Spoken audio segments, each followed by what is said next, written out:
रामपाल गुरु भगवान के सृष्टि रचना का ज्ञान जिस भाई एवं माताओं को हो जाएगा उसे पता अनुभव चल जाएगा कि क्यों हम जीव मानव जन्मते मरते हैं, क्यों इतना दुखी है हम मानव जीव।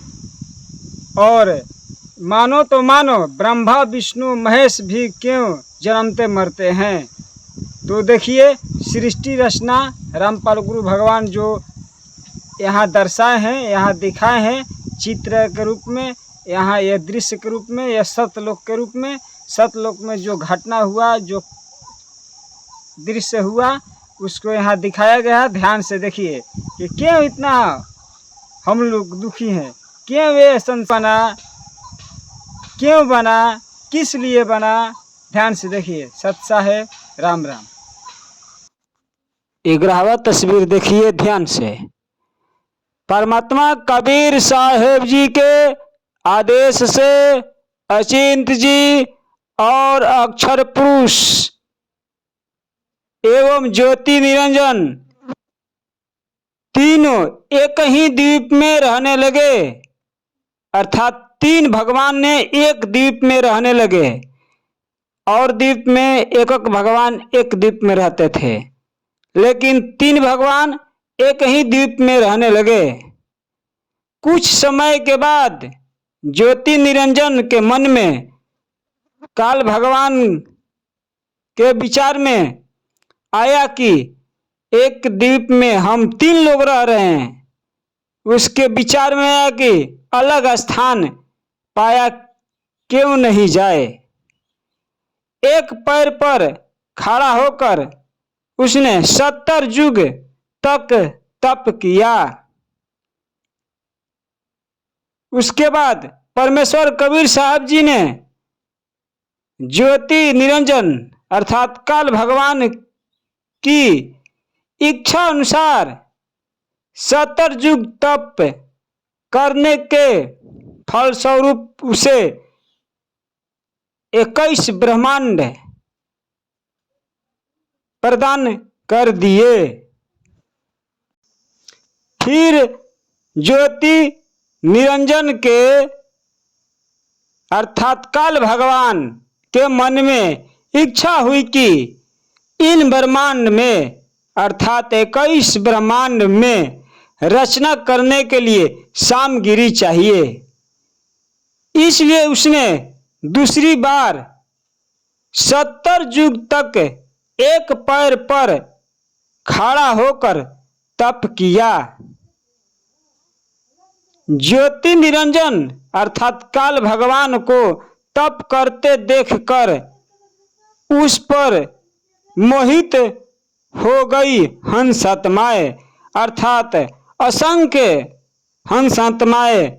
हम जो इस धरती पर जो 21 ब्रह्मांड में जीव देखे जाते हैं, वे जीव काल भगवान के एक पैर पर खड़ा होकर तपस्या करते हुए देखकर हम लोग मोहित हो गए थे। इसी फलस्वरूप हम लोग उस पर आसक्त हो गए थे, ललायित हो गए थे। परमेश्वर कबीर साहेब जी ने ज्योति निरंजन अर्थात काल भगवान को कहा कि उन्होंने अपने पहले पुत्र की सर्व रचना सामग्री दे रखी है। अर्थात कबीर परमात्मा ने ज्योति निरंजन से कहा कि जो तुझे 5 तत्व या अन्य जो सामग्री रचना संबंधी चाहिए वो मैं कुर्म को दे रखे हैं। जो अपना सबसे बड़ा पुत्र है, पहला पुत्र है, उसी को दे रखे हैं। कुर्म से तुम जाकर प्रार्थना करके शिष्टाचार भाव से, प्रेम भाव से, विनम्र भाव से रचना सामग्री मांग लो। हठ करके यूं कहें कि एक बच्चे की तरह जिद करके काल भगवान ने ये सब परमात्मा कबीर साहब से प्राप्त किया, अर्थात 21 ब्रह्मांड प्राप्त किया। 13वां तस्वीर देखिए, जब कबीर परमात्मा काल भगवान को कुर्म जी के पास भेजा कि जाओ उसी के पास तुझे सभी रचना करने का पदार्थ सामग्री मिलेगा, तब काल भगवान ने कुर्म जी के पास गया। उस समय कुर्म जी ध्यान अवस्था में थे। काल भगवान ने बिना सोचे समझे, बिना शिष्टाचार के, जबरदस्ती, बिना प्रार्थना किए ही कुर्म जी का मुकुट उतारा। उसके बाद उस मुकुट उतारने से उसे 5 तत्व, 3 गुण, रजोगुण, तमोगुण, सतोगुण प्राप्त हो गई। छीना झपटी करके उसने हठ जो करके ये सब प्राप्त कर लिया। अब 14वां तस्वीर देखिए। 21 ब्रह्मांड में रचना करने के बाद ज्योति निरंजन ने सोचा, 21 ब्रह्मांड उसे प्राप्त हो गया, 21 ब्रह्मांड के सामग्री भी मिल गई, उसने रचना भी कर ली। उसके बाद उसने सोचा कि यहाँ कुछ आत्माएं भी होनी चाहिए, अकेले यहाँ मन नहीं लगेगा।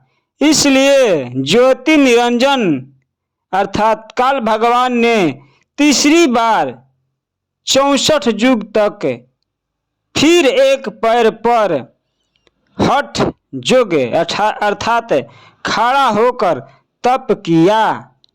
ज्योति निरंजन को तप करते देखकर फिर हम जीव अर्थात हम जितने भी आत्माएं हैं उस पे स्नेहित हो गए, मोहित हो गए। उसने पहले भी 70 युग तक 2 बार तपस्या किया, हठ योग किया, और फिर 64 युग तपस्या करने लगा। तो इतने लंबे समय में बहुत अनगिनत जीव उस पे मोहित हो गया था। अब 14वां तस्वीर देखिए। 64 युग तक तप के पश्चात ज्योति निरंजन अर्थात काल भगवान ने परमेश्वर कबीर साहब जी से आत्माएं मांगी, हंस आत्माएं मांगी। परमेश्वर कबीर साहब जी ने कहा कि सभी प्रिय हंस आत्माएं मेरा अंश है, मैं उन्हें किसी भी जप तप हठ योग या जिद पर या साधना से नहीं दे सकता हूँ। अगर कोई हंस आत्मा अपनी इच्छा से तुम्हारे साथ जाना चाहे तो वह जा सकता है। अर्थात परमात्मा ने कह दिया कि किसी भी प्रकार की जिद, हठ योग, जप तप या साधना से तुझे हंस आत्माएं नहीं प्राप्त हो सकते हैं। अर्थात यदि हंस आत्मा अपनी इच्छा से जाना चाहेगा तुम्हारे साथ तो वह जा सकता है। तब परमेश्वर कबीर साहब जी ने सर्व हंस आत्माओं से ज्योति निरंजन के साथ जाने के लिए उनकी इच्छा पूछी। तब काफी देर बाद सर्वप्रथम एक आत्मा ने हाथ उठाकर ज्योति निरंजन के साथ जाने की अपना इच्छा जाहिर की, स्वीकृति दी, और फिर देखते ही देखते वह उपस्थित असंख्य आत्माओं ने भी हाथ उठाकर स्वीकृति दे दी कि हम भी ज्योति निरंजन के साथ जाना चाहते हैं। वे सभी आत्मा पहले ही ज्योति निरंजन को तप करता देखकर उस पर आसक्त हो चुके थे। जो 2 बार 70 युग तक और फिर 64 युग तक तपस्या किए काल भगवान ने, तो हम लोग उनको देखकर आसक्त हो गए थे, मोहित हो गए थे। तो पहला एक हंस आत्मा अपना हाथ उठाया, जिसे हम आद्य शक्ति माँ दुर्गा कहते हैं। अब 16वां तस्वीर ध्यान से देखिए। परमात्मा कबीर साहेब जी ने सबसे पहले हाथ उठाने वाला हंस आत्मा को एक स्त्री रूप दे दिए, ये स्त्री रूप प्रदान कर दिए, जो सबसे पहले स्वीकृति दी काल भगवान के साथ जाने के लिए। तो उसे स्त्री रूप प्रदान कर दिए परमात्मा ने। आगे जाकर वह आत्मा देवी दुर्गा जी कहलाई। ज्योति निरंजन के साथ जाने की स्वीकृति देने वाली सभी आत्माओं को अपनी वचन शक्ति से उसे आत्मा के अंदर सूक्ष्म रूप में डाल दिए। अर्थात जो दुर्गा जी की जो आत्मा थी, उसी दुर्गा जी के आत्मा में अन्य असंख्य जो अन्य आत्मा थी, उसे सूक्ष्म रूप में डाल दिए परमात्मा ने।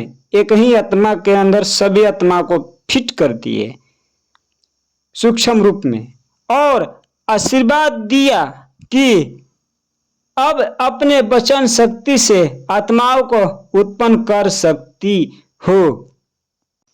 सृष्टि रचना के अगला तीसरा भाग अगला वीडियो में मिलेगा।